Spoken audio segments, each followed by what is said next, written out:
Ruben Amorim is Man United's new manager. Van Nistelrooy won 5-2, but they still decided they want to get this guy from Sporting, I believe. And he actually beat Man United in the Europa League with Sporting and knocked them out. That's crazy. They told this guy, you have to make a decision within 3 days. It's now or never. And he actually decided to take it up. He's taken on probably one of the hardest jobs ever because he wanted it at the end of the season so he'd actually make signings. He's currently got to work with a group who aren't considered the best. They don't actually like certain managers, and when they're not playing well and when things aren't going their way, they drop their head and don't play for the badge. That's what he's dealing with. He's been appointed. He's going to see what he can do.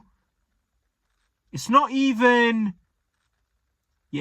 December time yet, so he will get the January transfer window. We'll see what he can actually do and perform, because they paid 10 million as a release clause for him just to get him in and start doing his business with the players that they've currently got, trying to improve the players. We'll see how bad the players actually are. I think we've proven time and time again that these players don't want to play for certain managers, because they only want to play 1 week and the other week they don't actually want to play. So they're very inconsistent. But this guy has got a job on his hands and he seems like a decent manager. He's got a decent play style with a decent philosophy. I don't think he's got the CV that some of the others have had, but they're going to let him build. They're going to let him do some things. As long as he doesn't spend 600 million like Ten Hag and do what Ten Hag did, as long as the players like him and he likes the players and he has a good relationship with them, but most importantly, he starts getting results, we might actually see Man United going back to where they usually were, or at least challenging. They need to start trying to beat these teams and stop being so inconsistent, because I feel like they turn up against the big sides, but against the small sides, they always get ragdolled. It's weird.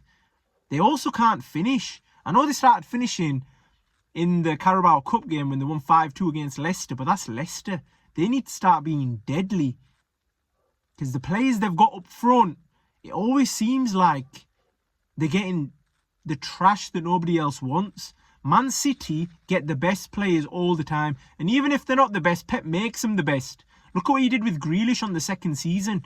The first season, everyone was violating Pep. 100 million for Grealish, 100 million this, 100 million that, and eventually he went on and won the treble. You can't say nothing about Grealish now. It doesn't matter if he spent 200 mil. He won everything from Aston Villa. That's the sort of things that should be happening at United.